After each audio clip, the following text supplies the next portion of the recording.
I am here with students at Wakefield High School in Arlington, Virginia, and we've got students tuning in from all across America, from kindergarten through 12th grade. And I'm just so glad that all could join us today, and I want to thank Wakefield for being such an outstanding host. Give yourself a big round of applause. I know that for many of you, today is the first day of school, and for those of you in kindergarten or starting middle or high school, it's your first day in a new school, so it's understandable if you're a little nervous. I imagine there are some seniors out there who are feeling pretty good right now, with just one more year to go. And no matter what grade you're in, some of you are probably wishing it was still summer, and you could stay in bed just a little bit longer this morning. I know that feeling. When I was young, my family lived overseas. I lived in Indonesia for a few years, and my mother, she didn't have the money to send me where all the American kids went to school, but she thought it was important for me to keep up with an American education, so she decided to teach me extra lessons herself, Monday through Friday.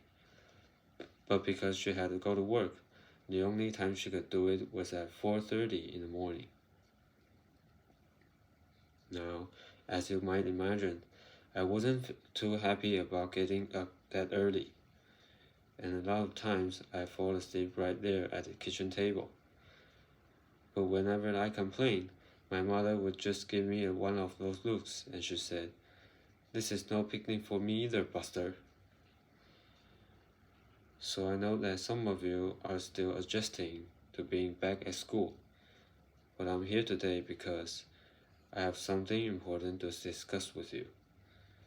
I'm here because I want to talk with you about your education and what's expected of all of you in this new school year.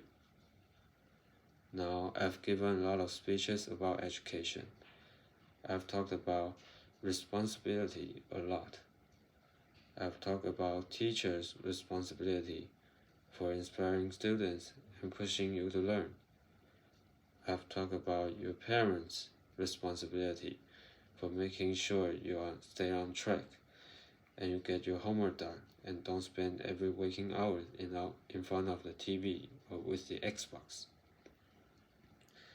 I've talked about your government's responsibility for setting high standards and supporting teachers and principals and turning around schools that aren't working, where students aren't getting the opportunities that they deserve.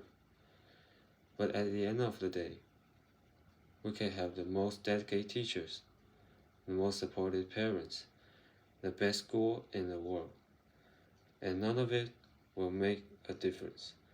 None of it will matter unless all of you fulfill your responsibilities, unless you show up to those schools, unless you pay attention to those teachers, unless you listen to your parents and grandparents and other adults, and put in the hard work it takes to succeed.